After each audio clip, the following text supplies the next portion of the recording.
আসসালামু আলাইকুম বন্ধুরা, কেমন আছো তোমরা? আশা করি সকলে ভালো রয়েছো। ভাজার খাবারের পাশাপাশি আমি আমার এই সাইডে শশার চাষ করতেছি। এবার আমি শশা চাষটা একটু আলাদাভাবে করতেছি।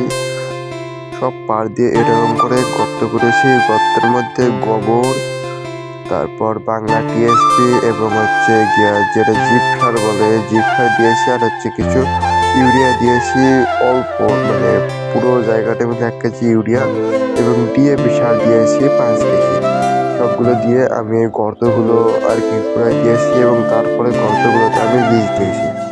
বীজ দিয়ে গর্তগুলোতে হালকা করে পানি ছিটকাই দিয়েছি, যাতে করে সারটা আর কি ভিজা থাকে এবং তাড়াতাড়ি গলে এবং কাজ বার করতে অনেক সাহায্য করে সেই সময়। তো গ্রামের পদ্ধতিতে আপনারা আপনাদের টিকের পাড়ে বা জমির সাইডে এরকম করে দিতে পারেন। এটা নতুন পদ্ধতি, বাইরের দেশে এটা করে, আমাদের বাংলাদেশে এরকম খুব কম করে। তো আমার এখানে গাছ বের হয়েছে মোটামুটি, আমি চতুর্দিক দিয়ে গাছ লাগাইছি ওই রকম 400 গাছ লাগাইছি আর কি। 400 বীজ আমি নিয়েছি 10 গ্রাম প্যাকেটে। 10 গ্রাম প্যাকেটের 400 বীজের দাম হচ্ছে